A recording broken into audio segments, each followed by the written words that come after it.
Time for change শুনতে খুব সাধারণ একটি বাক্য। অনেকেই এই কথাটি ব্যবহার করে জীবনের নতুন শুরু বোঝাতে। একটা সাধারণ লাইন, কিন্তু কয়েক সপ্তাহ পর ঠিক এই লাইনটাই পুলিশকে নিয়ে যায় এক ভয়ঙ্কর সত্যের সামনে। এইটি শব্দই পুলিশকে নিয়ে গেল এমন এক সত্যের দিকে যা কেউ কল্পনাও করেনি। কি ঘটেছিল আসলে? আজ আমরা জানব পুরো ঘটনার অন্ধকার সত্য। এই সেই বাড়ি যেখানে একসময় একজন ব্যবসায়ী বাস করতেন। তার জীবন ছিল একেবারে স্বাভাবিক পথে। স্ত্রী ও সন্তানদের নিয়ে ছিল একটি ছোট কিন্তু সুখী পরিবার। কিন্তু একদিন তিনি বাড়ি থেকে বেরিয়ে গেলেন, আর তারপর আর কখনো ফিরে এলেন না। কয়েক সপ্তাহ কেটে যাওয়ার পর এলাকায় কিছু অদ্ভুত ঘটনা ঘটতে শুরু করে। একদিন রাস্তার পাশের নালার কাছে হঠাৎ করে অনেক পুলিশ কর্মকর্তা এসে জড়ো হলেন। তারা সেখানে কোনো কিছুর তদন্ত করছিলেন, কিন্তু তখন তারাও জানতেন না এই তদন্ত তাদের কোথায় নিয়ে যাবে, সত্য খুঁজতে কত দূর যেতে হবে। চারপাশের মানুষ ভয়ে ও দুশ্চিন্তায় ছিল। কেউ কখনো ভাবেনি এমন কিছু ঘটতে পারে। ওদিকে বাড়িতে সেই ব্যবসায়ীর পরিবার এখনও তার অপেক্ষা করছিল, কিন্তু সময় এতটাই পেরিয়ে গিয়েছিল যে ধীরে ধীরে আশাটাও প্রায় শেষ হয়ে আসছিল। মনে হচ্ছিল হয়তো তিনি আর কখনোই ফিরবেন না, কিন্তু আসলে তিনি কাছেই ছিলেন, শুধু অন্য এক অবস্থায়। উত্তরপ্রদেশের সম্ভল জেলা। এই জেলার চন্দৌসি থানা এলাকার একটি মহল্লার নাম চুন্নি। এই এলাকা মূলত জুতা তৈরির জন্য বেশ পরিচিত। এই চুন্নি মহল্লাতেই ছিল সেই বাড়িটি যেখানে ব্যবসায়ী রাহুল কুমার থাকতেন। তার বয়স ছিল প্রায় ৩২ বছর। তিনিও জুতার ব্যবসার সঙ্গে যুক্ত ছিলেন। বাড়ির ভেতরেই তার দোকান ছিল। বাড়ির সামনের অংশটাও তারই ছিল, যেটিকে তিনি জুতা রাখার গুদাম হিসেবে ব্যবহার করতেন। মাঝখানে একটি সরু গলি থাকলেও উপরের ছাদ দিয়ে দুই পাশের বাড়ি একে অপরের সঙ্গে যুক্ত ছিল। পুরো এলাকাটাই বেশ ঘন বসতিপূর্ণ। চারপাশের বাড়িগুলো একেবারে পাশাপাশি গড়ে উঠেছিল। রাহুল এই বাড়িতে তার ছোট পরিবার নিয়ে থাকতেন। পরিবারে ছিলেন তার স্ত্রী রুবি আর দুই সন্তান, ১২ বছরের একটি ছেলে ও ১০ বছরের একটি মেয়ে। দুই শিশুই স্কুলে পড়াশোনা করত, আর রুবি বাড়ির কাজকর্ম দেখাশোনা করত। এই বাড়িটি রাহুলের নিজের হলেও তিনি আসলে সম্ভল জেলার রাজপুরা থানা এলাকার গাঁওয়া কসবার বাসিন্দা ছিলেন। তার চাচা ও অন্যান্য আত্মীয়স্বজন এখনও সেখানেই থাকতেন। চুন্নি মহল্লাই আবার রুবির বাবার বাড়িও ছিল। গলির একটু সামনে গেলেই কয়েকটি বাড়ি পরেই রুবির বাবা মায়ের বাড়ি পড়ে। গলির শেষ প্রান্তের ঠিক সামনেই সেই বাড়িটি। যদিও বর্তমানে সেখানে কেউ থাকে না। রুবির পরিবারের লোকজন পরে হরিদ্বারে চলে গেছেন। গাঁওয়া কসবায় থাকা রাহুলের চাচা নেকারামজি জানান, রাহুল যখন মাত্র ১৫ বছরের ছিলেন তখন অসুস্থতার কারণে অল্প সময়ের ব্যবধানে তার বাবা মা দুজনেই মারা যান। পরিবার সামলানোর জন্য খুব অল্প বয়সেই রাহুলকে কাজ শুরু করতে হয়। প্রথমে তিনি রাজমিস্ত্রির কাজ করতেন। শুরুর দিকে শ্রমিক হিসেবেই কাজ শুরু করেছিলেন। ধীরে ধীরে কাজ শিখে রাহুল রাজমিস্ত্রি হয়ে যান। তিনি বাড়ি বাড়ি কাজ করতে শুরু করেন। পরে তিনি টাইলস বসানোর কাজও শিখেন। তিনি ৩ বোনের একমাত্র ভাই। পরিশ্রম করে পরিবারের জন্য জীবন গড়ে তোলেন, বোনদের বিয়ে করান এবং সবকিছু সুষ্ঠুভাবে সম্পন্ন করেন। কাজের কারণে তাকে অনেক সময় বিভিন্ন জায়গায় যেতে হতো। ঠিক এই সময় তার পরিচয় হয় চুন্নি মহল্লার রুবির সঙ্গে। প্রায় ১৫ বছর আগে অর্থাৎ ২০১০ সালে রাহুল রুবির সঙ্গে বিয়ে করেছিলেন। এটি ছিল লাভ ম্যারেজ। সময়ের সঙ্গে তাদের ২ সন্তান হয়েছে, একজন ছেলে ও একজন মেয়ে। কিছু মাস আগে রাহুল রাজমিস্ত্রির কাজ থেকে সরে এসে জুতোর ব্যবসা শুরু করেন। এই ব্যবসা তিনি বাড়ি থেকে শুরু করেন। বিভিন্ন জায়গায় জুতো সরবরাহ করতেন। দেরাদুনে তিনি একটি ভাড়া করা জায়গা নিয়েছিলেন, সেখানে ব্যবসা বাড়িয়ে চলছিলেন। সব কিছু তিনি নিজে দেখাশোনা করতেন। তার বাড়ি থেকে বাইরে আসা যাওয়া নিয়মিত ছিল। কিছুদিনের মধ্যে তার পিসির মেয়ের বিয়ে ছিল। বিয়ের প্রস্তুতির জন্য তাকে বিভিন্ন জিনিসপত্র কিনতে বের হতে হয়। তারিখ আসে ১৮ নভেম্বর ২০২৫। রাহুল তার স্ত্রীর কাছে বলে যে তিনি কোনো কাজে বাইরে যাচ্ছেন, তিনি আগামীকাল সকালে ফিরে আসবেন। এরপর তিনি বাড়ি থেকে বেরিয়ে যান। ধীরে ধীরে ১৮ নভেম্বরের পুরো দিন কেটে যায়। ১৯ নভেম্বর আসে, কিন্তু রাহুল বাড়ি ফিরে আসেনি। তার স্ত্রী ও সন্তানারা অপেক্ষা করছে, তবে কাজের কারণে তিনি অনেক দিন দূরে থাকতেন, তাই এটি স্বাভাবিক মনে হয়। পরিবার বেশি চিন্তিত হয়নি। ১৯ নভেম্বরও কেটে যায়। ২০ নভেম্বর আসে। এখন রুবির মধ্যে কিছুটা উদ্বেগ দেখা যায়। ছেলে ও মেয়েও বাবার খবর জানতে চায়। মেয়ের কথায়, বাবা কিছুদিন ধরে মোবাইল ঠিকভাবে ব্যবহার করতে পারছিলেন না। কখনো চালু থাকত, কখনো বন্ধ হয়ে যেত, হয়তো ব্যাটারি নষ্ট হয়ে গেছে। রুবি যখন স্বামীকে ফোন করে তখন তার ফোন সুইচড অফ দেখাচ্ছিল। কিছুক্ষণ পরে আবার চেষ্টা করা হলেও একই অবস্থা। মেয়ে জানিয়েছে বাবা কিছুদিন পিসির বাড়িতেও যাওয়ার কথা ছিল, হয়তো কাজ শেষ করে তিনি সেখানে চলে গিয়েছেন। পিসির বাড়িতে ফোন করেছিলেন, কিন্তু সেখান থেকেও জানা গেল রাহুল সেখানে যাননি। হয়তো তিনি কোনো অন্য আত্মীয়ের বাড়িতেই গিয়েছিলেন। তাই স্ত্রী ও সন্তানেরা এবং অন্য আত্মীয়রাও ক্রমান্বয়ে ফোন করে খোঁজ নিতে থাকে, কিন্তু রাহুলের কোনো সন্ধান মেলেনি। একদিন আরও কেটে যায়। তখন রুবি সিদ্ধান্ত নেন যেখানেই রাহুল কাজের জন্য যেতেন সেখানেই খুঁজবেন। এরপর কিছু পরিচিতদের সঙ্গে তিনি নিজে বেরিয়ে পড়েন তার খোঁজে। 22 নভেম্বর তিনি পৌঁছান দেরাদুনের সেই ভাড়া করা বাড়িতে। রাহুল প্রায়ই এখানে আসা যাওয়া করতেন। আগে তিনি কোনো ধর্মশালা বা হোটেলে থাকতেন, কিন্তু সেখানে বেশি খরচ হতো, তাই একটি ভাড়া করা রুমে থাকার সিদ্ধান্ত নিয়েছিলেন। রুবি সেই জায়গার মালিকের সঙ্গে কথা বলেন। ইতিমধ্যেই 4 দিন পেরিয়ে গেছে। মালিক জানান রাহুল অনেক দিন ধরে এখানে আসেননি। রুবি বুঝতে পারছিলেন না তার স্বামী কোথায় চলে গেছেন। সব দিকে খোঁজ নেওয়া হলেও কোনো খবর মেলেনি। শেষ পর্যন্ত 24 নভেম্বর রুবি চন্দৌসি থানায় স্বামীর নিখোঁজ হওয়ার রিপোর্ট দায়ের করেন। পুলিশ তার সব তথ্য নেয়। ঘরে যাওয়ার আগে তিনি কি পরেছিলেন, তার চেহারা কেমন, পোশাক কি ছিল, কোথায় যাওয়ার কথা বলেছিলেন। পুলিশ এই তথ্য পাশের অন্যান্য থানায়ও পাঠিয়ে দেয়। সময় ক্রমে কেটে যায়, কিন্তু রাহুলের কোনো খোঁজ মেলে না। সবাই গভীর উদ্বেগে থাকে। দিনগুলো ধীরে ধীরে সপ্তাহে পরিণত হয়। 3 সপ্তাহ কেটে যায়, প্রত্যাশা কমতে থাকে। এবার কেটে গেছে প্রায় 27 দিন। 15 ডিসেম্বর 2025। রাহুলের বাড়ি থেকে প্রায় 800 মিটার দূরে পাতরাওয়া রোড। এখানে একটি ঈদগাহ আছে। এর কাছ দিয়ে রাস্তার পাশে একটি নালা প্রবাহিত হয়। এলাকা বেশ নিঃসঙ্গ, চারপাশে মাঠ, খুব কম মানুষ আসে যায়। সকাল প্রায় 9টার সময় কিছু পথচারী এই রাস্তায় যাচ্ছিলেন। তারা দেখেন নালার কাছে অনেকগুলো কুকুর একত্র হয়েছে। তারা একে অপরের সঙ্গে লড়াই করছে, একে অপরকে ঘেউ ঘেউ করছে এবং কোনো কিছুর জন্য টানাটানি করছে। কুকুরদের কাছে একটি বড় পলিথিন ব্যাগ ছিল, যার মধ্যে কিছু ভারী ও বড় জিনিস ছিল। পথচারীরা যা দেখেন তা দেখে তাদের অবস্থা ভয়ানকভাবে খারাপ হয়ে যায়। ব্যাগ থেকে খুব তীব্র দুর্গন্ধ আসছিল। সরাসরি 112 নম্বরে ফোন করা হয়। কিছু পুলিশ এখানে আসে ঘটনাটি দেখার জন্য। তারা যখন ব্যাগটি দেখেন তখনও অবাক ও চমকে যায়। এই ঘটনা তারা সিনিয়রদের জানায়। কিছুক্ষণের মধ্যে সার্কেল অফিসার ও তার টিম ঘটনাস্থলে পৌঁছায়। যখন সেই পলিথিন ব্যাগ খোলা হয় তখন বেরিয়ে আসে এক অদ্ভুত কিছু। এটি কোনো মানুষের ধরের অংশ, কিন্তু হাত, পা, মাথা সবই অনুপস্থিত। মাথা, হাত, পা ছাড়া একটি মানুষের ধর, যার চামড়া প্রায় পচে গিয়েছিল, তাকে চেনা প্রায় অসম্ভব ছিল। ফলে পুলিশের জন্য এটি একেবারে একটি ব্লাইন্ড মার্ডার কেস হয়ে দাঁড়ায়। পুলিশ পুরো এলাকাটি ঘেরাও করে। ফরেনসিক টিমকে জানানো হয়।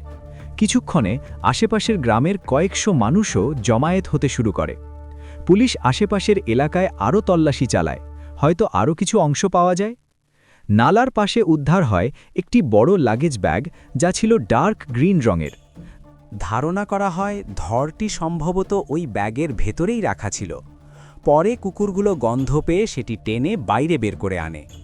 ব্যাগের ভিতরে আরও কিছু জিনিস ও একটি পলিথিন পাওয়া যায়। জিনিসগুলোর মধ্যে ছিল কালো ও সবুজ রঙের একটি টি-শার্ট, যার ওপর লেখা টাইম ফর চেঞ্জ। এছাড়াও একটি আন্ডারওয়্যার এবং পলিথিনে রাখা এক বাম হাত পাওয়া যায়। পলিথিনটি ভালোভাবে সিল করা ছিল, তাই নালায় থাকলেও পানি ভিতরে প্রবেশ করতে পারেনি। সম্ভবত দুর্গন্ধ বাইরে না বেরোয় সেই জন্য এটি প্যাক করা হয়েছিল। দেখতেও সমস্ত জিনিস অনেক সপ্তাহ পুরনো মনে হচ্ছিল। ফরেনসিক টিম অনেক প্রমাণ সংগ্রহ শুরু করে। স্থানীয় ফটো ও ভিডিওও নেওয়া হয়। প্রাথমিক তদন্তে ধারণা করা হয় এটি একজন প্রাপ্তবয়স্ক পুরুষ, প্রায় 25 বছর বা তার বেশি। সঠিক বয়স বোঝা যাচ্ছিল না। পুলিশের কাছে কোনো মুখ বা পরিচয় ছিল না যার মাধ্যমে শনাক্ত করা যেত, তাই সমস্ত জিনিস হাসপাতালে পাঠানো হয় পোস্টমর্টমের জন্য। পুলিশের প্রথম কাজ ছিল ব্যক্তিটিকে শনাক্ত করা, কিন্তু কোনো স্বতন্ত্র চিহ্ন ছিল না, শুধু একটি টি-শার্ট পাওয়া গিয়েছিল। পুলিশ এই ঘটনাটির তথ্য আশেপাশের থানাগুলো এবং বিভিন্ন জেলার পুলিশ স্টেশনে পাঠায়। তারা যাচাই করতে থাকে কতজনের নিখোঁজ হওয়ার রিপোর্ট দেওয়া হয়েছে, বিশেষ করে 25 বছরের বেশি বয়সী পুরুষদের। পুলিশ প্রায় 20টি মামলার খোঁজ পায় এবং বিভিন্ন টিম তৈরি করে।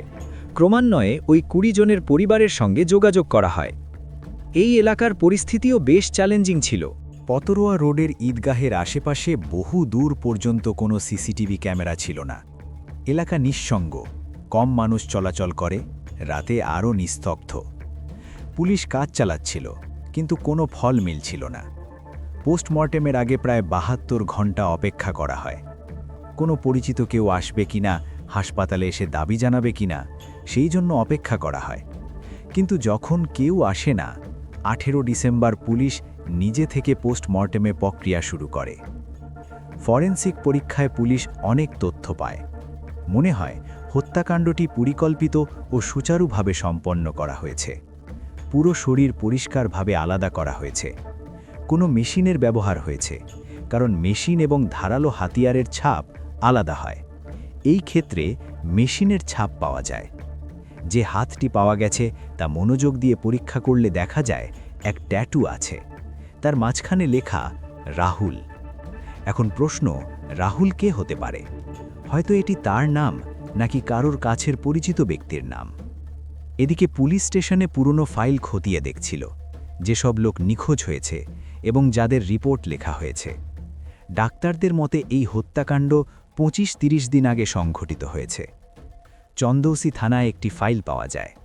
জুতোর ব্যবসায়ী রাহুল কুমার 18 নভেম্বর থেকে নিখোঁজ। 24 নভেম্বর তার স্ত্রী রুবি নিখোঁজের রিপোর্ট দায়ের করেছিলেন। এবার সংশ্লিষ্ট পুলিশ রুবির সঙ্গে যোগাযোগ করে এবং পুলিশ তখন রুবিকে ডেকে পাঠায় মৃতদেহটি শনাক্ত করার জন্য। কিন্তু অবাক করার মতো বিষয় হল, ধরটি দেখেই রুবি সেটিকে তার স্বামীর দেহ বলে মানতে অস্বীকার করেন। এমনকি পুলিশ যখন তার স্বামীর নাম লেখা ট্যাটুটি দেখায়, তখনও রুবি বিন্দুমাত্র দ্বিধা না করে বলে দেন এটা তার স্বামীর লাশ নয়। তাহলে প্রশ্ন উঠল, এই লাশটি আসলে কার? আর সত্যিই কি এর সঙ্গে রুবির কোনো সম্পর্ক ছিল? এই ঘটনার পেছনে কি এমন ভয়ঙ্কর সত্য লুকিয়েছিল, যা পরবর্তীতে এই মামলাকে সম্বলের সবচেয়ে ভয়াবহ হত্যাকাণ্ডগুলোর একটি করে তুলেছিল? যে অন্যান্য জিনিস পাওয়া গেছে, টি-শার্ট, আন্ডারওয়্যার ইত্যাদি, ও তিনি চিনতে পারলেন না। তাহলে এই মানুষটি কে? কিভাবে শনাক্ত করা যাবে? রবি যখন রিপোর্ট লিখেছিলেন, তার স্বামীর বর্ণনা অনুযায়ী ধর ও হাতের আকৃতি মিলছিল। পুলিশ কিছুটা সন্দেহ বোধ করছিল। তারা রাহুলের ফাইল পরীক্ষা শুরু করে। ট্যাটুর কারণে কিছু লিঙ্ক পাওয়া যায়। পুলিশ রাহুলের মোবাইল নম্বর নিয়ে কল ডিটেলস ও লোকেশন ট্রেস করে। তারা জানতে পারে তিনি ঘর থেকে বেরিয়ে কোথায় গিয়েছিলেন, কার সঙ্গে কথা বলেছিলেন। কিন্তু ফোন সর্বদা ঘরে সুইচড অফ দেখাচ্ছিল। পুলিশের রুবির প্রতি সন্দেহ আরও বাড়ে। তার কথা বলার ভঙ্গি অদ্ভুত, যেন তিনি যতটা সম্ভব কষ্ট পেলেন এমন অভিনয় করছেন। তদন্ত চলাকালীন পুলিশ তার মোবাইল চায়, কিন্তু সে দেওয়া থেকে বিরত থাকে এবং কোনো কারণও জানায় না। পরবর্তীতে পুলিশ মোবাইলটি হাতে পায় এবং সব ফটো, কল ডিটেলস, চ্যাট পরীক্ষা করা হয়। এতে রুবি ও তার স্বামী রাহুলের সঙ্গে বিভিন্ন সময়ে নেওয়া কয়েকটি ছবি। কিন্তু এখানে কি অদ্ভুত হতে পারে? তারা তো স্বামী স্ত্রী। সৌভাগ্যক্রমে 3টি ছবি পাওয়া যায়, যা এই কেসের সব রহস্য উন্মোচন করতে পারে। একটি ছবি, রাহুল একটি টি-শার্টে, যার ওপর লেখা টাইম ফর চেঞ্জ, ঠিক সেই লাইনটি সেই টি-শার্টে, যা নালার পাশে ব্যাগে পাওয়া যায়। দুটো একই রং, ডিজাইন, টেক্সচার। দ্বিতীয় ছবি, রাহুল ওই একই টি-শার্টে এবং তার স্ত্রী রুবির সঙ্গে। সেই টি-শার্টে বড় করে লেখা ছিল টাইম ফর চেঞ্জ। রুবি নিশ্চয়ই টি-শার্টটি খুব ভালো করেই চিনতে পারত। তবুও যখন হাসপাতালে তাকে সেই একই কাপড় দেখানো হলো, তখন সে কেন সেটিকে চিনতে অস্বীকার করল? ধরা যাক সেটি অন্য কারো টি-শার্টও হতে পারে। তবুও সে অন্তত বলতে পারত রাহুলের কাছেও এমন একটি টি-শার্ট আছে। কিন্তু রুবি সম্পূর্ণভাবে সেটিকে চিনতে অস্বীকার করেছিল। তৃতীয় ছবিটি ছিল চোখ খুলে দেওয়ার মতো। সেখানে রাহুল তার স্ত্রীর সঙ্গে দাঁড়িয়ে আছে। তার মুখে কেকের মতো কিছু মাখানো। একটু খেয়াল করে দেখলে তার একটি হাত দেখা যায়, আর সেই হাতে একটি ট্যাটু ছিল, যেখানে লেখা ছিল রাহুল। এখন ট্যাটুও মিলছে, টি-শার্টও একই রকম। অর্থাৎ ছবির মানুষটি যে রাহুল, তা প্রায় নিশ্চিত। তাহলে রুবি তাকে চিনতে অস্বীকার করল কেন? সে কি ইচ্ছা করেই এমনটা করছিল? টাইম ফর চেঞ্জ লেখা সেই টি-শার্ট যেন নিজেই বলে দিচ্ছিল, এখন গল্পের মোড় ঘুরতে চলেছে। এখন আর এটি শুধু রাহুলের নিখোঁজ হওয়ার ঘটনা নয়। এখন এই মামলাটি ধীরে ধীরে রুবির মিথ্যা, তার নির্লিপ্ততা এবং নির্মমতার দিকেই আঙুল তুলতে শুরু করল। আসলে সত্যটা এমনই, যখন সময় বদলানোর সময় আসে, তখন প্রথমে মুখোশ খুলে যায়, তারপর বেরিয়ে আসে সব গোপন রহস্য। কিন্তু এই মামলাটি অন্য সব মামলার মতো ছিল না। কারণ এখানে শুধু স্বীকারোক্তিই নয়, স্বীকারোক্তির পর পুলিশের সামনে ছুড়ে দেওয়া হয়েছিল এক খোলা চ্যালেঞ্জ, যে তারা চাইলে চেষ্টা করুক, কিন্তু তার বিরুদ্ধে কিছুই প্রমাণ করতে পারবে না। রাজপুরা এলাকার কাসবা গ্রামের বাসিন্দা ৩২ বছর বয়সী রাহুল কুমারের। প্রায় ১৫ বছর আগে তিনি রুবির সঙ্গে প্রেম করে বিয়ে করেছিলেন। বিয়ের ৩ বছর পর তারা চন্দৌসির চুন্নি মহল্লায় এসে বসবাস শুরু করেন, আর এখানেই ছিল রুবির বাবার বাড়িও। এই কারণেই রাহুল শ্বশুরবাড়ির কাছেই নিজের একটি বাড়ি তৈরি করেছিলেন। কিন্তু চুন্নি মহল্লার প্রায় সবাই যেহেতু জুতোর ব্যবসার সঙ্গে জড়িত ছিল, তাই রাহুলও ধীরে ধীরে সেই কাজ শুরু করেন। নিজের বাড়ির নিচতলার গ্রাউন্ড ফ্লোরেই তিনি একটি ছোট দোকান খুলে জুতোর ব্যবসা চালাতে শুরু করেন। একদিকে যেখানে রাহুল ছিলেন পরিশ্রমী ও সৎ মানুষ, অন্যদিকে তার স্ত্রী রুবি ছিল ঠিক তার সম্পূর্ণ উল্টো। সময়ের সঙ্গে সঙ্গে রুবি এমন কিছু কাজে জড়িয়ে পড়েছিল যা নিয়ে রাহুল নিজেও ভীষণ চিন্তিত হয়ে পড়েছিলেন। এই বিষয়টি নিয়েই প্রায়ই তাদের মধ্যে ঝগড়া বিবাদ হতো। আসলে রুবি ফেসবুক এবং ইনস্টাগ্রাম ব্যবহার করে এক ধরনের ব্ল্যাকমেইলিং চক্র চালাত। সে প্রথমে বিভিন্ন মানুষকে ফাঁদে ফেলত, তারপর তাদের বিরুদ্ধে মামলা বা জেলে পাঠানোর ভয় দেখিয়ে টাকা আদায় করত। শুধু তাই নয়, চন্দৌসি, বনিয়াঠের এবং রাজপুরা এলাকার অনেকেই তাকে একজন ব্ল্যাকমেইলার হিসেবে চিনত। বিভিন্ন থানায় সে অনেক মানুষের বিরুদ্ধে শ্লীলতাহানি বা মারধরের অভিযোগে একের পর এক ভুয়ো মামলা পর্যন্ত দায়ের করেছিল। রুবির একটি ভাইও ছিল, নাম যুগ্নু, যে একজন পরিচিত অপরাধী বা হিস্ট্রি শিটার। তার বিরুদ্ধে চুরি, ডাকাতি ও ছিনতাইয়ের মতো প্রায় ৮-১০টি মামলা রয়েছে এবং সে মুরাদাবাদ জেলে বন্দীও ছিল। চন্দৌসি কোতোয়ালি থানায় কর্মরত এক সাবেক ইন্সপেক্টর জানিয়েছিলেন, যখনই পুলিশ যুগ্নুকে দৌড়তে তার বাড়িতে যেত, তখন রুবি পুলিশের সঙ্গেও তর্কবিতর্কে জড়িয়ে পড়ত। এলাকার অনেক মানুষই রুবিকে এড়িয়ে চলত, কারণ তারা জানত রুবি যখন তখন কাউকে অভিযুক্ত করে তার বিরুদ্ধে মামলা দায়ের করে দিতে পারে। তবে এতটুকু শুনেই যদি আপনার রাগ হয়ে যায়, তাহলে একটু ধৈর্য ধরুন, কারণ যখন আপনি শুনবেন এই সব কিছুর সঙ্গে রাহুলের সেই নির্মম হত্যাকাণ্ডের কি ভয়াবহ সম্পর্ক ছিল, তখন শুধু আপনার রক্তই ফুটতে থাকবে না, বরং যে ভয়ঙ্কর পরিকল্পনা করে এই ঘটনাটি ঘটানো হয়েছিল তা শুনে আপনার শরীরেও শিহরণ জাগবে। আসলে চন্দৌসির সৈনিক চৌরাহার কাছে একটি জমি নিয়ে অভিষেক নামের এক ব্যক্তির সঙ্গে বিপরীত পক্ষের বিরোধ চলছিল। সেই জমি খালি করানোর জন্যই তার পরিচয় হয় রুবির সঙ্গে। রুবি সেখানে নিজের নারী ভিকটিম কার্ড ব্যবহার করে বিপরীত পক্ষের বিরুদ্ধে মারধর ও শ্লীলতাহানির একটি ভুয়ো অভিযোগ দায়ের করিয়ে দেয়। এই কাজের বদলে রুবি অভিষেকের কাছ থেকে প্রায় ১.৫ লাখ টাকা নেয়। ঠিক এখান থেকেই রুবি ও অভিষেকের মধ্যে সম্পর্ক শুরু হয়, কিন্তু কয়েক মাসের মধ্যেই রুবির ঘনিষ্ঠতা বাড়তে থাকে অভিষেকেরই ঘনিষ্ঠ বন্ধু গৌরবের সঙ্গে। যদিও অভিষেকের সামনে রুবি গৌরবকে নিজের ভাই বলে পরিচয় দিত এবং তাদের সম্পর্কটি লুকিয়ে রাখত। এইভাবে ২ সন্তানের মা রাহুলের স্ত্রী রুবি একই সময়ে ২ জন পুরুষের সঙ্গে সম্পর্ক বজায় রাখছিল, আর এই বিষয়টি লুকিয়ে রাখার জন্য সবাইকে ভাই বলে পরিচয় দিত। এমনকি অভিষেক ও গৌরব দুজনেরই রুবির বাড়িতে আসা যাওয়া ছিল। রুবি তার সন্তানদের দিয়েও তাদের মামা বলে ডাকাত। কিছুদিন আগে রুবি, অভিষেক এবং গৌরব ৩ জন একসঙ্গে নৈনিতাল ঘুরতে গিয়েছিল। সেখানে হোটেলে একসময় অভিষেক রুবি ও গৌরবকে আপত্তিকর অবস্থায় দেখে ফেলে। সেখান থেকেই তাদের মধ্যে বড় ধরনের ঝগড়া শুরু হয়। এরপর অভিষেক রুবির থেকে দূরত্ব তৈরি করে নেয়, আর গৌরব অভিষেকের সঙ্গে বন্ধুত্ব ভেঙে দিলেও রুবির সঙ্গ ছাড়েনি। এরপর রুবির সঙ্গে গৌরবের সম্পর্ক চলতে থাকে, তবে সমাজের চোখ এড়িয়ে। বাইরে সবাইকে রুবি বলতো গৌরব তার ভাইয়ের মতো, তার সন্তানেরাও তাকে গৌরব মামা বলেই ডাকত। কিন্তু সেই নিষ্পাপ শিশুদের কী বা জানা ছিল, আজকের সময়ে অনেক সম্পর্কের নাম থাকলেও তার আসল পরিচয় ভিন্ন হতে পারে। অন্যদিকে রাহুলেরও কোনো ধারণা ছিল না যার সঙ্গে তিনি আজীবনের বন্ধন নিয়ে জীবন শুরু করেছিলেন, সেই মানুষটি একদিন তার জীবনের এমন ভয়ঙ্কর পরিণতি ঘটাবে। ডিসেম্বরে রাহুলের পিসির মেয়ের বিয়ে ছিল, তাই বিয়ের জন্য কিছু জিনিসপত্র কেনার উদ্দেশ্যে তিনি বাইরে গিয়েছিলেন। ঘটনাটি ১৭ নভেম্বরের। রুবির ধারণা ছিল রাহুল আরও কয়েকদিন বাইরে থাকবে। সেই কারণেই রাত প্রায় ১১টার দিকে রুবি গৌরবকে নিজের বাড়িতে ডেকে আনে। এরপর সে তার ২ সন্তানকে বাড়ির পাশের একটি গুদামে ঘুমাতে পাঠিয়ে দেয়, যাতে সে নিশ্চিন্তে গৌরবের সঙ্গে সময় কাটাতে পারে। কিন্তু রাত প্রায় ৩টের দিকে হঠাৎ করেই রাহুল বাড়িতে ফিরে আসে।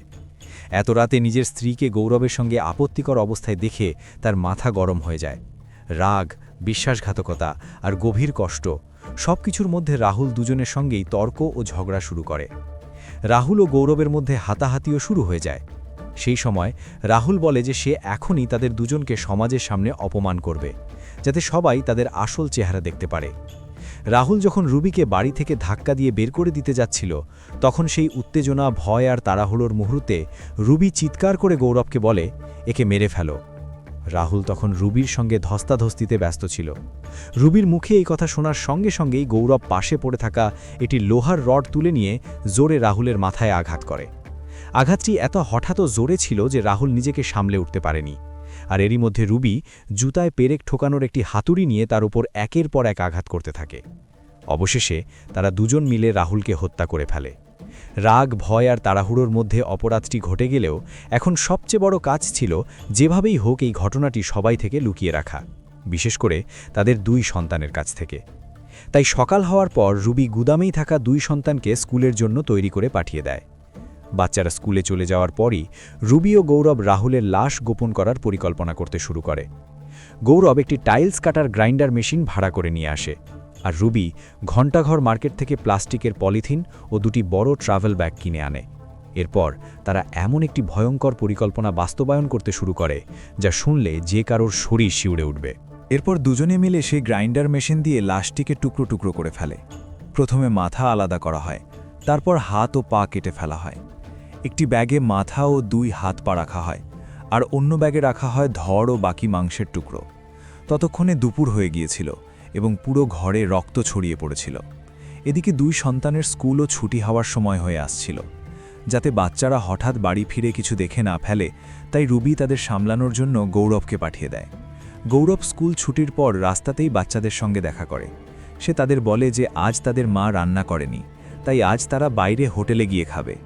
গৌরব একদিকে বাচ্চাদের নিয়ে রেস্টুরেন্টে চলে যায়, আর সেই সময়টাতেই রুবি বাড়িতে ছড়িয়ে থাকা রক্ত পরিষ্কার করতে এবং বাকি প্রমাণ মুছে ফেলতে ব্যস্ত হয়ে পড়ে। কিছুক্ষণ পর রুবিও রেস্টুরেন্টে এসে বাচ্চাদের সঙ্গে যোগ দেয়। বাচ্চারা লক্ষ্য করে যে তাদের মায়ের মেজাজ খুব খারাপ এবং সে বেশ অস্থির দেখাচ্ছে। তখন গৌরব অজুহাত দেয় যে তাদের মধ্যে কোনো বিষয় নিয়ে ঝগড়া হয়েছে। অজানা সেই নিষ্পাপ শিশুরা বরং নিজেদের মাকেই সান্ত্বনা দিতে থাকে। খাওয়া শেষ হওয়ার পর রুবি গৌরবকে বলে বিকেল 4টের দিকে বাচ্চাদের তাদের টিউশন সেন্টারে পৌঁছে দিতে। রুবি নিজের ফোনটাও বাচ্চাদের হাতে দিয়ে দেয়, যাতে টিউশন শেষ হলে তারা ফোন করে তাকে জানাতে পারে। আসলে সে তখনও চাইছিল না যে বাচ্চারা বাড়িতে ফিরে আসুক, যতক্ষণ না পর্যন্ত তারা লাশটি পুরোপুরি সরিয়ে ফেলতে পারে। বাচ্চারা যখন টিউশন সেন্টারে ছিল, তখন গৌরব ৩৫০০ টাকার ভাড়ায় একটি গাড়ি বুক করে। টিউশন শেষ হওয়ার পর রুবি ও গৌরব সেই গাড়ি নিয়ে বাচ্চাদের নিতে আসে। তারা বাচ্চাদের বলে, চলো আজ আমরা রাজঘাট ঘুরতে যাই। ঘুরতে যাওয়ার কথা শুনে বাচ্চারা স্বাভাবিকভাবেই খুব খুশি হয়ে যায়। কিন্তু সবচেয়ে ভয়ঙ্কর বিষয়টি ছিল সেই নিষ্পাপ শিশুরা জানতই না যে গাড়িতে তারা বসে আছে সেই গাড়ির ডিকিতে একটি ব্যাগের ভেতর তাদের বাবার কাটা মাথা ও হাত পা রাখা আছে। পথে যেতে যেতে যখন মেয়েটি মাকে জিজ্ঞেস করেছিল ব্যাগে কি আছে, তখন রুবি মিথ্যে বলে উত্তর দেয়, এর মধ্যে ভাঙা মূর্তি আছে। আমরা তো ভাঙা মূর্তির পূজা করি না, তাই গঙ্গা নদীতে ভাসিয়ে দিতে নিয়ে যাচ্ছি। এই অজুহাতের আড়ালেই রুবি ও গৌরব সেই ব্যাগটি বাড়ি থেকে প্রায় 50 কিলোমিটার দূরে রাজঘাটে গঙ্গা নদীতে ফেলে দেয়। সেই রাতেও রুবি তার সন্তানদের বাড়ির পাশের গুদামে ঘুমাতে পাঠিয়ে দেয়, যাতে বাকি দেহাংশ ও প্রমাণগুলো সে সহজে সরিয়ে ফেলতে পারে। রাতের অন্ধকারে গৌরব একটি স্কুটি নিয়ে বের হয়। অন্য ব্যাগটি, যার মধ্যে রাহুলের ধড় ছিল, সেটি নিয়ে সে ঈদগাহর পেছনের একটি নালায় ফেলে দেয়। বাচ্চাদের কাছে তখনও মনে হচ্ছিল তাদের বাবা কোনো কাজে বাইরে গেছেন, কিন্তু বাস্তবে তাদের নিজের মাই নিষ্ঠুরভাবে তাদের মাথা থেকে বাবার ছায়া কেড়ে নিয়েছিল। হত্যার প্রায় 5 দিন পর রুবি নিজের সন্তান ও সমাজের সামনে রাহুলকে খুঁজে না পাওয়ার নাটক শুরু করে। এরপর 24 নভেম্বর সে থানায় গিয়ে একটি নিখোঁজ ডায়েরি দায়ের করে, যাতে কারো সন্দেহ না হয়। রুবি ও গৌরব ভেবেছিল রাহুলের দেহ হয়তো কখনোই পাওয়া যাবে না এবং ঘটনাটি শুধুই একটি নিখোঁজ মামলায় পরিণত হয়ে যাবে। তারপর তারা রাহুলের বাড়ি বিক্রি করে সন্তানদের নিয়ে অন্য কোথাও গিয়ে নতুন করে জীবন শুরু করবে। কিন্তু রাহুলের টি-শার্ট এবং তার হাতে থাকা ট্যাটু শেষ পর্যন্ত পুরো রহস্য ফাঁস করে দেয়। সবচেয়ে ভয়ঙ্কর বিষয় ছিল নিজের 2 সন্তানকে অনাথ করে দেওয়ার পরও রুবির মধ্যে কোনো অনুশোচনা ছিল না, বরং যে চতুরতার সঙ্গে সে এই অপরাধটি করেছিল সেই একই নির্লজ্জ সাহস নিয়ে সে পুলিশের সামনেই চ্যালেঞ্জ ছড়ে দেয়। জেলে নিয়ে যাওয়ার সময় সে পুলিশকে বলেছিল, আজ তোমরা আমাকে ধরেছ ঠিকই, কিন্তু আদালতে আমার বিরুদ্ধে কিছুই প্রমাণ করতে পারবে না, কারণ তোমাদের কাছে পুরো দেহ নেই, শুধু কিছু অংশ আছে। তাহলে কিভাবে প্রমাণ করবে যে ওই ধর রাহুলের? যতই চেষ্টা করো না কেন তার মাথা তোমরা কোনোদিনই খুঁজে পাবে না। তবে পুলিশের মতে ঘটনার 1 মাসেরও বেশি সময় পেরিয়ে গেছে, তাই গঙ্গা নদীতে ফেলে দেওয়া দেহের অংশগুলো খুঁজে পাওয়ার সম্ভাবনা প্রায় নেই বললেই চলে। পুলিশ রুবি, গৌরব এবং ট্যাক্সি চালককে নিয়ে রাজঘাট এলাকায় গিয়েছিল অনুসন্ধানের জন্য, কিন্তু সেখান থেকে তেমন কোনো সাফল্য পাওয়া যায়নি। তবে পুলিশ এটাও জানিয়েছে যে তাদের কাছে যথেষ্ট শারীরিক ও ইলেকট্রনিক প্রমাণ রয়েছে। এছাড়াও যে দেহাংশ পাওয়া গেছে সেখান থেকে সংগ্রহ করা ডিএনএ নমুনা রাহুলের সন্তানদের সঙ্গে মিলিয়ে দেখা হচ্ছে। পুলিশের মতে ডিএনএ রিপোর্টই শেষ পর্যন্ত রুবি ও গৌরবের পালানোর সব পথ বন্ধ করে দেবে। রাহুলের বাড়ি থেকেও ফরেনসিক টিম অনেক গুরুত্বপূর্ণ প্রমাণ সংগ্রহ করেছে। বাড়ির ভেতর তল্লাশি চালিয়ে পুলিশ একটি রক্তমাখা লোহার রড উদ্ধার করে। এছাড়াও মেঝে থেকে শুরু করে হিটার পর্যন্ত বিভিন্ন জায়গায় রক্তের দাগ পাওয়া গেছে। কিছু হত্যাকাণ্ড হাত দিয়ে নয়, প্রথমে মানুষের মনে জন্ম নেয়। যখন একজন মানুষ নিজের ভুলকে ভালোবাসা বলে নাম দিতে শুরু করে আর দায়িত্বকে বোঝা মনে করতে থাকে, তখন তার বিবেক ধীরে ধীরে মরে যেতে থাকে। এই ঘটনাটি শুধু একজন মানুষের রক্তই ঝরেনি, এখানে হারিয়ে গেছে একজন মায়ের সত্যিকারের পরিচয়, একজন মানুষের মানবিক দায়িত্ব, আর 2টি নিষ্পাপ শিশুর ভবিষ্যৎও যেন সেখানেই চাপা পড়ে গেছে। যখন মানুষের হৃদয় নিজের ইচ্ছাকে অধিকার আর দায়িত্বকে শত্রু মনে করতে শুরু করে, তখন হত্যাকাণ্ড কেবল সময়ের অপেক্ষা করে। এই অপরাধটি শুধুমাত্র রাগের ফল ছিল না, এটি ছিল একটি পরিকল্পিত সিদ্ধান্ত। আর যখন হত্যাকাণ্ড একটি সিদ্ধান্তে পরিণত হয়, তখন শুধু একটি দেহই পড়ে থাকে না, ভেঙে যায় অনেকগুলো জীবন।